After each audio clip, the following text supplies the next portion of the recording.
Brasilândia.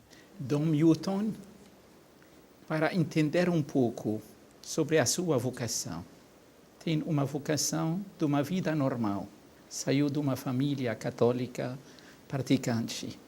E uma família que tem raiz também, dentro da Igreja Católica e uma igreja maronita, como o seu avô, que veio do Líbano.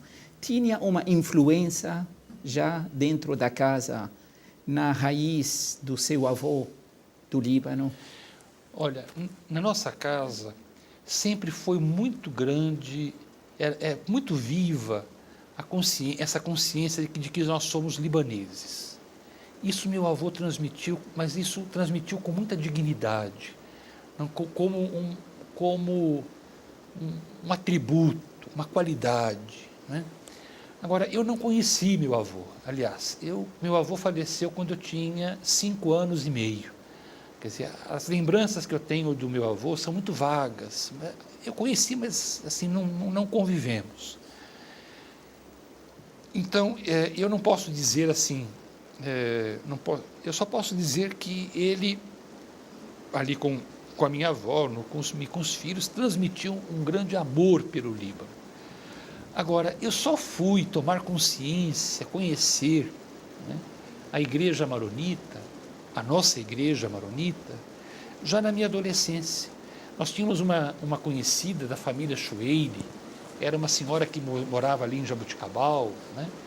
Ela foi milagrosamente curada por São Charbel, né? Então, eu fui visitá-la e ela me deu diversos folhetos com a oração, com a vida de São Charbel. E foi ela a primeira vez que disse, olha, nós somos da igreja maronita, nosso rito, nós somos católicos, né? Mas temos um rito próprio.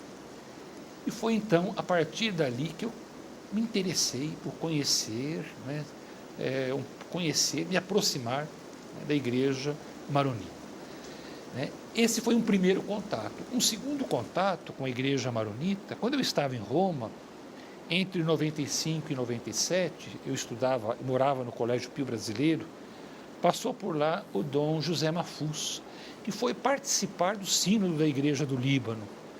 Se eu não me engano, foi em 95. Né? E foi então, conversando com o Dom Mafuz, e ele falando da diocese aqui no Brasil, do trabalho, da importância de valorizar, né, a nossa condição libanesa. Foi a partir daí que eu tive, então, um contato mais próximo, mais aprofundado da igreja maronita, né? Olha, quer dizer, meu avô certamente comentava em casa, mas isso, como não o conheci, não tive a oportunidade, assim, de ouvir, né, foi um pouco mais tarde que eu tive esse primeiro contato. Uhum. Como espiritualidade dessa igreja, mas a cultura, o seu pai na casa, a comida, a culinária ficou presente? Muito forte. Olha, a gente cresceu comendo quibe, tabule, mijada, a gente coalhada, pão. Meu pai é uma coisa que sempre nos marcou muito. Meu pai, nós tínhamos um comércio na cidade. Meu avô, aliás, foi meu avô que começou. Meu avô tinha uma loja, né? E quando meu avô faleceu, o comércio ficou com meu pai. Então, constantemente meu pai vinha a São Paulo, né? Vinha para cá para comprar tecido, para levar tecidos, armarinho, para vender lá no interior, né? E eu e meu irmão esperávamos, porque ele sempre levava pão sírio, né? Levava goma, raleu, né? Então, quer dizer, a culinária exerceu sempre sempre foi um laço que nos uniu, né, a nossa condição libanesa, né? Então, fomos crescendo assim, com a culinária. Depois também uma coisa interessante, Dom Edgar, em casa, embora meu avô já tivesse falecido, ali em Taiúva havia uma colônia muito grande de libaneses.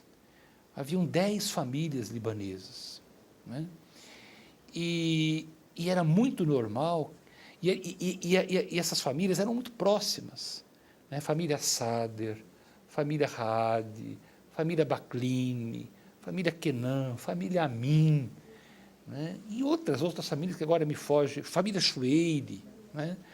Então, a proximidade das famílias era muito grande, existia uma afinidade muito grande entre eles.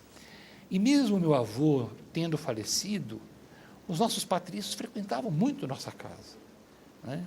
Então, nós crescemos vendo o seu Nicolau, que era um patrício nosso, que tinha uma fazenda ali perto, né? Constantemente passava por ali. Eu me lembro que eu era menino ainda, e havia um primo, irmão, primo da família Baclini, chamava Shukri Baclini. E ele morava em Franca. E eu me lembro que naquela época, era 72, 73, ele veio lá em casa muito aflito por causa da guerra. Havia um abaixo-assinado entre os descendentes libaneses, não sei dizer o motivo do abaixo-assinado, mas ele veio justamente para pedir a assinatura da minha avó, que era casada com um libanês, então podia assinar.